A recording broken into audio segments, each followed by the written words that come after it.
우리 지난주 말씀을 기억하시죠? 네.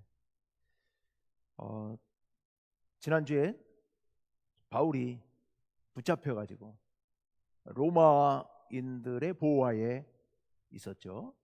그리고 사내들인 공회에 나가서 발언을 하게 됩니다.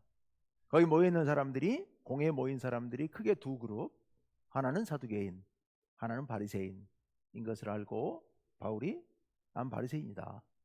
우리 아버지도 나도 바리새인이다.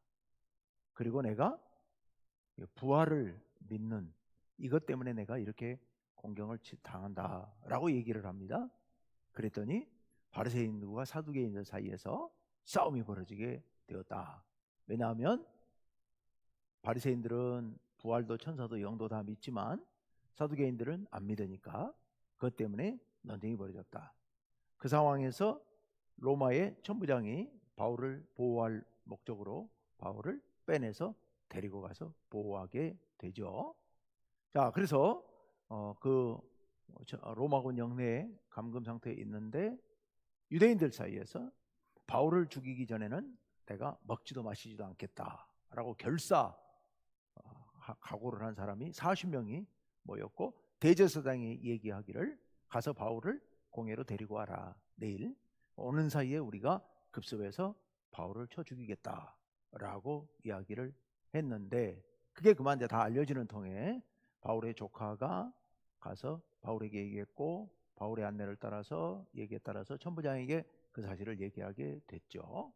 그때 천부장이 안 되겠구나 싶어서 막대한 많은 군대를 이끌고 군대를 보내서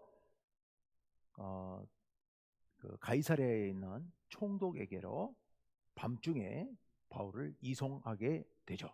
그래서 가이사랴에 있는 가이사랴의 총독에게 가서 이제 총독의 1차 얘기를 신문을 받고 그리고 헤롯 궁에 감금 상태에 있었다. 거기까지가 지난주의 말씀이었습니다.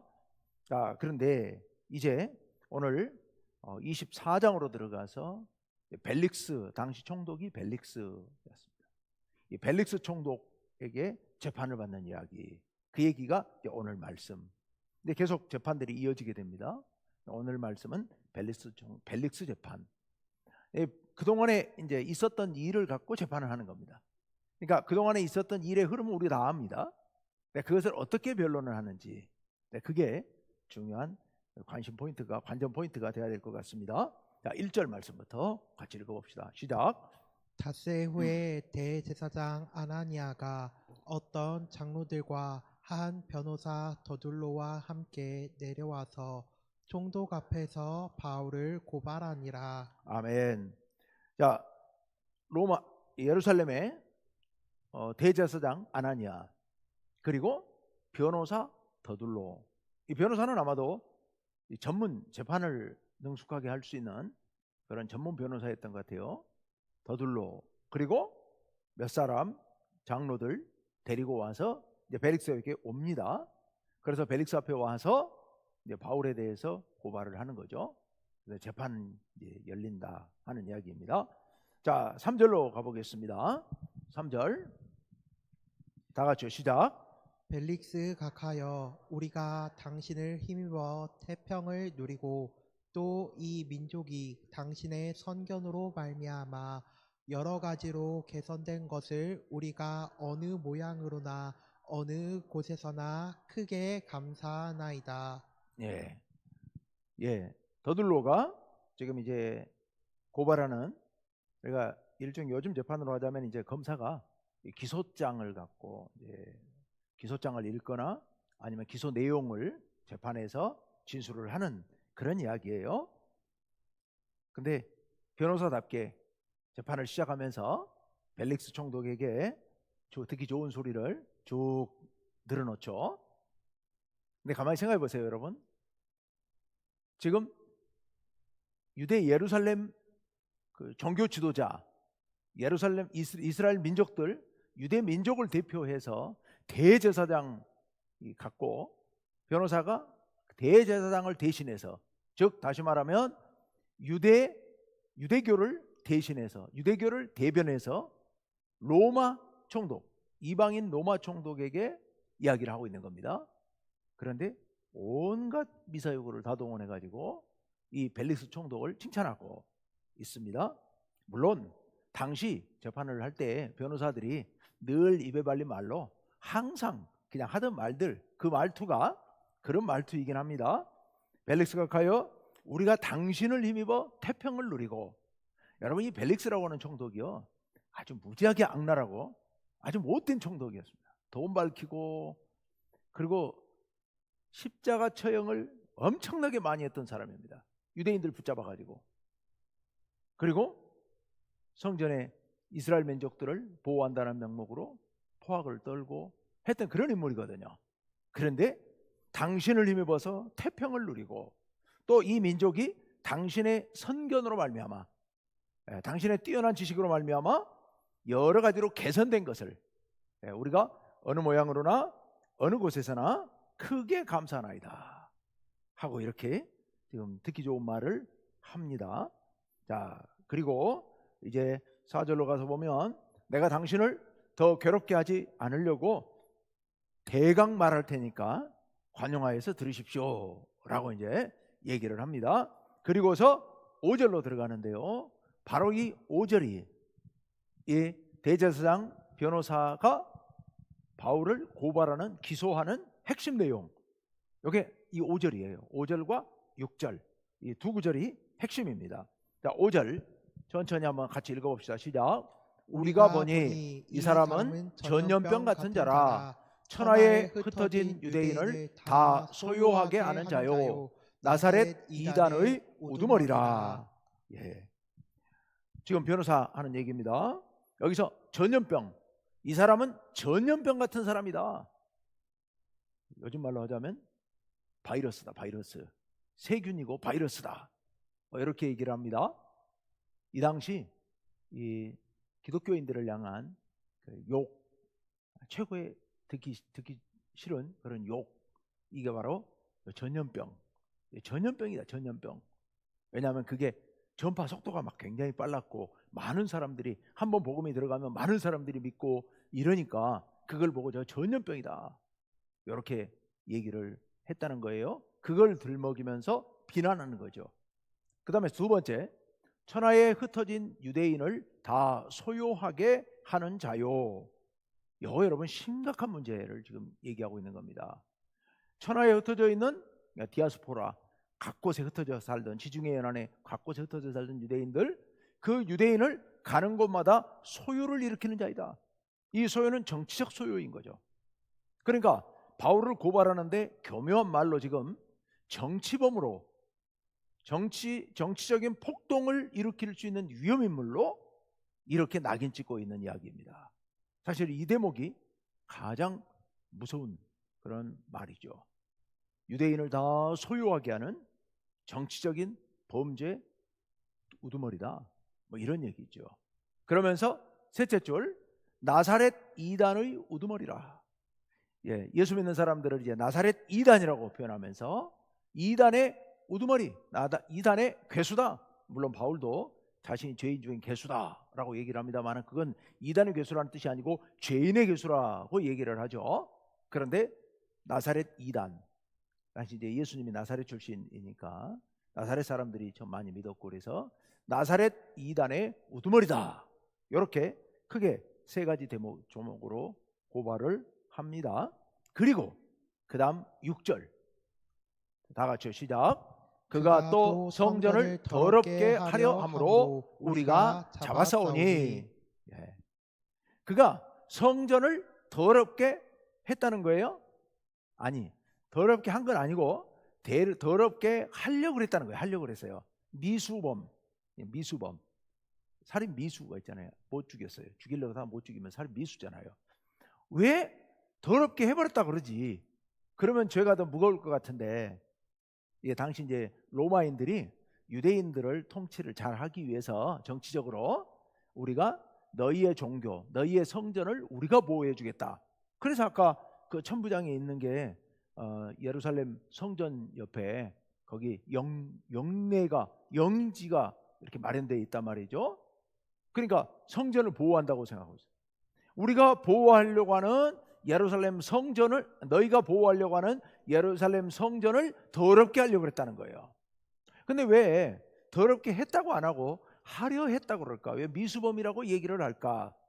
이게 여러분요, 예루살렘 성전이 더러워지게 되면 그건 심각한 문제가 벌어져서 성전을 정화하기 위해서 굉장히 복잡하고 어려운 절차를 거쳐서 예루살렘 성전을 정화하는 예식을 거쳐야 돼요. 근데 그건 귀찮거든요. 그건 귀찮고 진짜로 더럽게 한 적도 없고, 그러니까 더럽게 하려고 했다. 그래서 우리가 잡았다, 붙잡았다, 이렇게 얘기를 하고 있는 겁니다. 자, 그러면서 이제 더 이상 뭐 구체적인 증거를 댈 수도 없어요. 7절은 지금 생략이 돼 있으니까 8절로 가봅니다. 다 같이 시작. 당신이 친히 그를 신문하시면 우리가 고발하는 이 모든 일을 아실 수 있나이다 하니. 여기까지만 얘기를 한 거예요.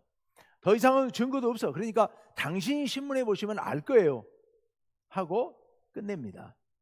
자, 그러자 이제 구절은 읽지는 않겠습니다만 같이 왔던 대제사장과 장로들, 그 유대인 무리들도 일어나서 우리가 봤다, 진짜 그놈이 이놈이 그렇다, 이렇게 여러 말을 떠들어댔다 하는 얘기가 이제 구절에 있습니다.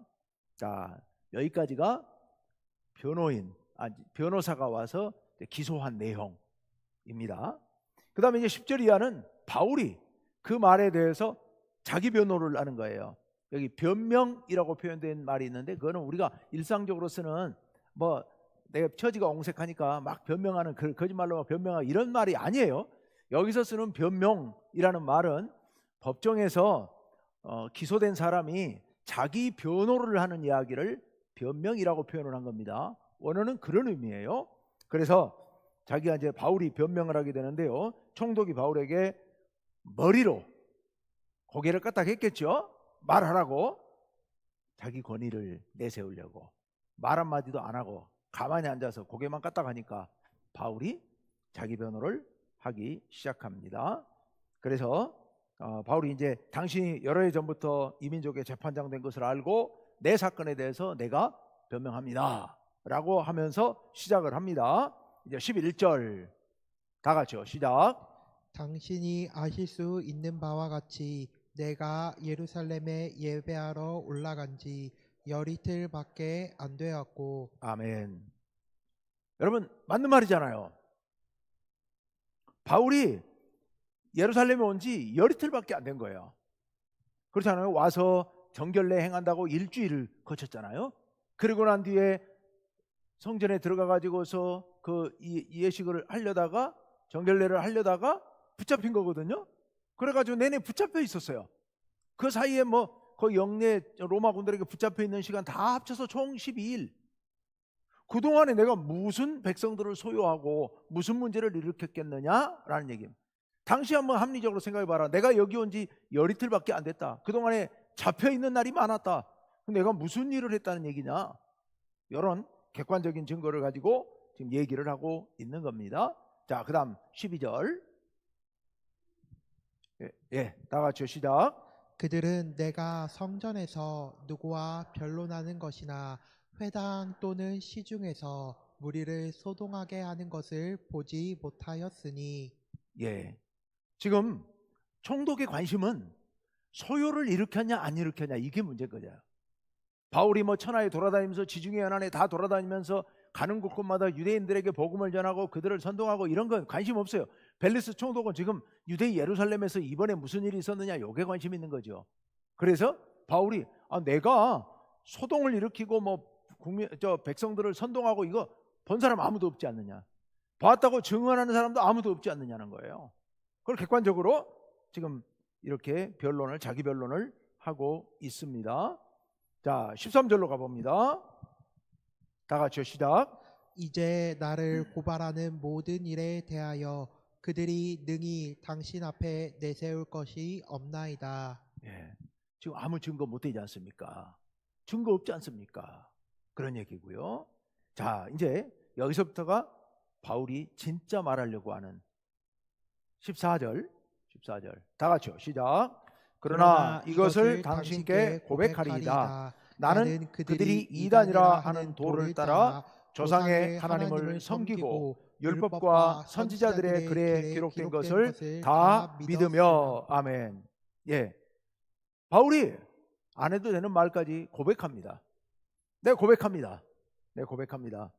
지금 이 사람들이 이단이라고 말하는 그 도, 즉 기독교, 예수님의 복음, 예수 그리스도의 복음, 이 도를 따른다는 얘기는 믿는다는 얘기죠. 이 도를 따라 조상의 하나님을 섬기고, 예, 우리 여기 고발하는 이 사람들이 섬기는 그 하나님, 우리 조상의 하나님, 그 하나님 내가 잘 섬기고 있습니다. 이들이나 나나 똑같습니다. 우리 하나님을 섬기는 겁니다. 하나님을 섬기고 있습니다. 그리고 율법과 선지자들의 글에 기록된 것을 다 믿으며. 이게 무슨 소리예요? 율법은 모세오경을 얘기한다. 언제나 모세오경과 선지자들의 글, 그러면 예언서이죠. 예언서는 구약성경에 있는 역사서와 예언서 전체를 말하는 거예요. 여기 지금 시가서만 말하고 있지 않아요. 어쨌건 그들이 그 당시에 말하는 성경이라고 말하는 것들을 거의 다 망라한 겁니다. 이 정도면 성경 말씀 내가 다 믿는다는 거예요. 내가 하나님 섬기고, 그리고 율법과 그리고 선지자들의 글, 즉 성경을 다 믿고 나 아무 문제 없다, 이런 얘기를 지금 하고 있어요. 그러면서 무슨 얘기를 하려고 하느냐면은 우리가 믿는 이 사람들이 이단이라고 말하는 그 도, 예수님의 복음을 믿는 기독교, 이들이 말하는 유대교와 하등 다를 게 없다는 거예요. 다 하나님 믿고 하나님 말씀 믿고 똑같다. 뭐가 문제냐? 그 얘기를 하고 있는 거죠. 물론 내용이 똑같다는 소리는 아니에요. 법적으로 봤을 때 법을 위반하냐 아니냐, 사회 문제를 일으키느냐 안 일으키느냐, 여러 각도에서 봤을 때 아무 문제 없는 거다, 이거 똑같다 이거죠. 그런 면에서 봤을 때, 예, 그 얘기를 지금 하고 있습니다. 그러면서 15절로 갑니다. 다 같이 시작. 그들이 기다리는 바 하나님께 향한 소망을 나도 가졌으니 곧 의인과 악인의 부활이 있으리라 함이니이다. 아멘. 예, 그들이 기다리는 바 하나님께 대한 소망, 그 나도 갖고 있다. 근데 그 소망이 뭐예요? 의인과 악인의 부활. 자, 여러분, 바울이 예루살렘 공회 재판 때 거기에 사두개인과 바리새인들이 있는 걸 보고서 무슨 얘기를 꺼내서 거기서 빠져나왔어요? 부활 얘기. 내가 부활 믿어가지고 지금 여기서 이렇게 재판받는다 하는 통에 싸움이 벌어지고 그 틈에 로마 군대에 의해서 구출이 되고 그렇게 나왔지 않습니까? 지금 그 말을 여기서 지금 하고 있습니다. 사실이잖아요. 그때도 그 부활 때문에 그랬고 지금 나도 부활에 대한 소망, 네, 이거 갖고 있다. 그런데 이거는 나만 갖고 있는 게 아니고 그들도 기다리는 바이다. 그들도 기다리는 바, 물론 사두개인은 아니지만, 네, 그것을 믿는다. 그걸로 인해서 내가 여기 끌려온 거 아니냐, 뭐 이런 얘기를 지금 하고 있는 건데, 근데 거기 부활에 재밌는 말이 있죠. 의인과 악인의 부활, 이라고 말하고 있습니다. 여러분, 무슨 의미일까요? 의인은 생명의 부활로, 악인은 사망의 부활로, 즉 부활 후에 심판을 받고 생명과 사망으로, 영원한 생명과 사망으로 나누어질 것, 그것을 지금 이렇게 표현하고 있는 겁니다. 자, 그래서 부활의 소망을 갖고 있다. 그러면서 16절, 예, 읽습니다. 이것으로 말미암아 나도 하나님과 사람에 대하여 항상 양심에 거리낌이 없기를 힘쓰나이다. 아멘. 당시 로마의 지배계층들이 갖고 있었던 지배적인 철학이 스토아 철학이에요. 스토아 철학. 그 전에 이제 그리스 시대에 유행했던 두 개의 철학이, 하나는 에피큐로스 철학, 하나는 스토아 철학이 있는데, 스토아 철학, 철저한 금욕주의, 이성적인 금욕주의를 주장하는 이 철학이 로마의 이제 통치자들의 대강의 철학이었어요. 예, 그런데 지금 거기서 아주 강조하는 핵심적인 단어가 양심이야. 양심. 예. 근데 지금 뭐라고 그럽니까? 나도 하나님과 사람에 대해서 항상 양심의 거리낌이 없기를 힘쓰나이다. 나는 사회적으로 문제가 될 만한 그런 악을 범하는 사람이 아닙니다. 나는 내 양심에 따라서 하나님 앞에서 사람 앞에서 조금도 부끄러움 없이 행하려고 애씁니다. 이렇게 벨릭스에게 이해가 될 수 있도록 그렇게 지금 변론을 하고 있습니다. 자, 그러면서 이제 자기 얘기를 다시 합니다. 17절 같이요, 시작. 여러 해 만에 내가 내 민족을 구제할 것과 재물을 가지고 와서. 맞죠? 바울이 이제 아시아와 마케도니아에 있는 교회들로부터 구제헌금을 가지고 와서 지금 구제헌금을 가지고 왔고 또 재물을 가지고 왔죠. 가지고 와서 18절이 너무 길어서 둘로 나눕니다. 18절 다 같이 시작. 드리는 중에 내가 결례를 행하였고 모임도 없고 소동도 없이 성전에 있는 것을 그들이 보았나이다. 아멘. 내가 율법에 따라 정결례를 행하였다. 그리고 모인 것도 없고 모인 적도 없고 소동을 일으킨 적도 없다. 그리고 성전에 있는 것을 아무 문제 없이 성전에 있는 걸 그들이 보았나이다. 그러면서 여러분 그 사실이잖아요. 정결례하러 들어갔다가 붙잡힌 거잖아요. 근데 누구한테 붙잡혔어요? 저 에베소 아시아에서 온 어떤 사람들이 이 사람 저 드로비모와 함께 거리에 있는 거 보고서 할례 받지 않은 사람을 데리고 성전에 들어갔다라는 통에 그냥 그대로 붙잡혀가지고 지금 여기까지 끌려온 거잖아요. 그 얘기를 18절 하반절과 19절에서 얘기를 하고 있습니다. 다 같이요, 시작. 그러나 아시아로부터 온 어떤 유대인들이 있었으니 그들이 만일 나를 반대할 사건이 있으면 마땅히 당신 앞에 와서 고발하였을 것이요. 무슨 얘기냐면 그때 이제 바울이 붙잡힌 거잖아요. 그 사람들이 만약 나한테 정말 뭐 잘못된 게 있다면 당신한테 와서 그 사람들이 고발하면 될 거 아닙니까? 근데 그 사람들 없지 않습니까? 어디로 갔는지 알 수도 없는 그 사람들, 괜히 그 사람들이 소리 지르는 통에 붙잡혀가지고 지금 여기까지 왔는데 아무 잘못도 없이 내가 억울하게 여기 붙잡혀 와 있습니다 라고 지금 이야기를 한 거죠. 그러면서 20절로 가봅니다. 20절 다 같이 시작. 그렇지 않으면 이 사람들이 내가 공회 앞에 섰을 때에 무슨 옳지 않은 것을 보았는가 말하라 하소서. 아멘. 내가 공회 앞에서 재판에서 예루살렘 공회 앞에서 지금 며칠 전에 재판하고 왔잖아요. 그 재판에서 뭐 잘못한 거 있으면 이 사람 한번 말해보라고 하십시오. 아무 말도 못하는 거죠. 아무 일 없었으니까요. 거기서 그러면서 21절 다 같이요, 시작.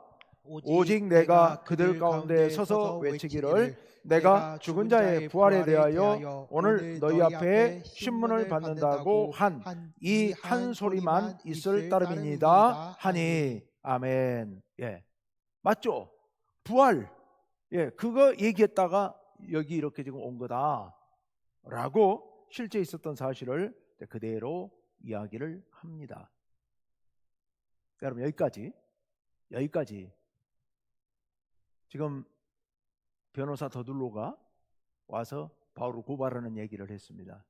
근데 고발하는 이야기가 증거라고는 하나도 없고 뜬구름 잡는 얘기로 이렇게 바울에 대해서 고발하는 이야기들을 늘어놨습니다.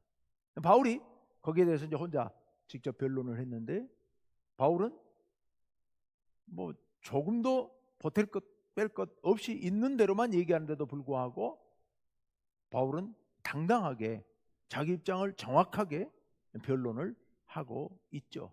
누가 들어도 바울이 옳다는 게 분명히 입증되는 상황입니다. 자, 근데 그 다음 한번 봐보세요. 22절 다 같이 시작. 벨릭스가 이 도에 관한 것을 더 자세히 아는 고로 연기하여 이르되 천부장 루시아가 내려오거든 너희 일을 처결하리라 하고. 아멘. 벨릭스가 연기한 거예요. 근데 벨릭스가 이 도에 관한 것을 더 자세히 아는 고로, 뭐 유대인들보다 더 자세히 안다는 뜻은 아니고, 벨릭스의 아내가 유대인이거든요. 벨릭스 아내가 유대인이고 유대 총독으로 와 있는 지가 꽤 됐습니다. 그래서 유대인들의 종교적인 문제에 대해서 어느 정도 감 다 잡고 있었다는 얘기입니다. 그래서 벨릭스가 들어보니 이거는 말이 안 되는 재판이다. 그래서 일단 천부장 루시아가 편지로 이미 다, 천부장 루시아도 이 사람 죄 없다는 거 이미 다 편지로 보냈잖아요. 근데도 불구하고 내려오면 다시 보겠다 이렇게 하고서 연기했다 라고 얘기를 합니다. 연기했습니다. 그리고 23절로 갑니다. 마지막 다 같이 시작. 백부장에게 명하여 바울을 지키되 자유를 주고 그의 친구들이 그를 돌보아 주는 것을 금하지 말라 하니라. 아멘. 지금 이 총독이 바울에게 취한 조치, 백부장에게 지키는데, 그런데 자유를 주라는 거, 친구들이 그를 돌보아 주는 것을 막지 말라는 거, 굉장히 폭넓은 자유를 허락해 준 겁니다. 총독이 봤을 때 바울이 죄가 없다는 것을 이미 감 잡은 거죠. 그래서 가둬놓긴 하지만 자유롭게 지낼 수 있도록 그런 조치를 취해주고 있습니다. 여러분, 여기까지 이제 쭉 봤는데요. 보세요. 대제사장 무리가 떼를 지어서 몰려왔어요. 그것도 전문 변호사까지 대동하고 왔습니다. 그리고 이러저런 얘기들을 막 이렇게 해댑니다. 바울은 그런 변론 앞에서도, 그런 고소 앞에서도 조금도 흔들리지 않고 있는 그대로 자기가 지금까지 겪어왔던 이야기들을 차근차근하게 다 이야기를 하고 있습니다. 그런데 누구 말이 더 설득력이 있다고요? 바울의 말이 훨씬 더 설득력이 있습니다. 왜요? 왜요? 너무도 간단해요. 그게 사실이니까요. 그게 진리니까요. 진실이니까요. 그러니까 목소리 크다고 해서 재판에서 이기는 것도 아니고요. 공교롭게도 이번 주일 설교도, 돌아오는 주일 설교도 재판인데요. 재판인데 이번에 탄핵 심판 있었는데, 탄핵 심판이 진행되는 100일이 넘는 동안 우리나라가 얼마나 시끄러웠습니까? 거리에 몇천 명씩 몇몇 명씩 모여가지고 소리 질러대고 온통 나라를 난리를 쳤는데 조용한 곳이 하나 있었죠. 개미 소리도 들리지 않은 곳이 있었어요. 거기가 헌법재판소. 근데 아무 영향받지 않잖아요. 아무 영향받지 않고 그 내용에 따라서, 상황에 따라서, 법에 따라서 결론을 내려주는 거예요. 목소리 크다고 해서 뭐 달라지는 거 없습니다. 목소리 크게 내고 말 이거저거 한다고 해서 뭐 달라지는 게 아니고요. 사실은 진실이 가장 설득력이 있고 진실이 가장 막강한 힘을 갖고 있습니다. 바울이 자기가 잘못한 게 없으니까, 이런 죄목에 걸릴 일이 전혀 없으니까 당당하게 있는 사실만 갖고 이야기를 함에도 불구하고 누가 봐도 바울이 훨씬 더 설득력 있는 변론을 하고 있는 거죠. 우리들이 믿음 안에서 살아가는 우리들, 특히 우리들은 정말 진리, 진실, 사실, 이것의 힘을 믿어야 됩니다. 거짓으로, 거짓된 이야기를 과장하거나 가장하거나 해서 만들어내봐야 아무 효과 없습니다. 아무 힘도 없습니다. 지금은 억울하고 때로는 일이 꼬이는 것 같고 불안하고, 이러다 탄핵이 막 기각되는 거 아니야, 불안하고 이러다 탄핵 되는 거 아니야 해갖고 막 또 불안하고 이쪽 저쪽에서만 난리를 쳐봐야 아무 효과 없는 쓸데없는 소리만, 쓸데없는 에너지만 그렇게 낭비했던 거지요. 그 덕에 어떤 사람들만 돈 벌어줬죠. 유튜버들하고 선동하는 사람들만 돈 벌어주고, 그리고 아무 효과도 없는 짓거리를 해왔던 거죠.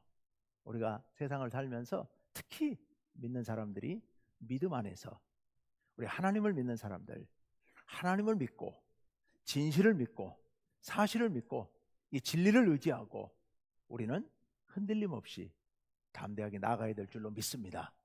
그럴 때 우리를 통하여서 하나님의 뜻이 누구에게 영향을 미치든 언제 효과가 나타나든 언젠가는 그게 좋은 결과로 돌아오게 될 줄로 믿습니다.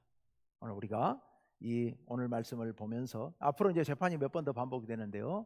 비슷한 내용의 재판들은 좀 건너뛸 겁니다. 건너뛰고 이제 좀 달라지는 핵심 포인트들만 보려고 하는데요.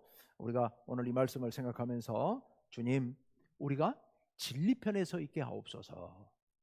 주님 앞에서 우리가 진실, 사실, 진리 편에 서서 조금도 부끄러움 없이 나아가게 하옵소서.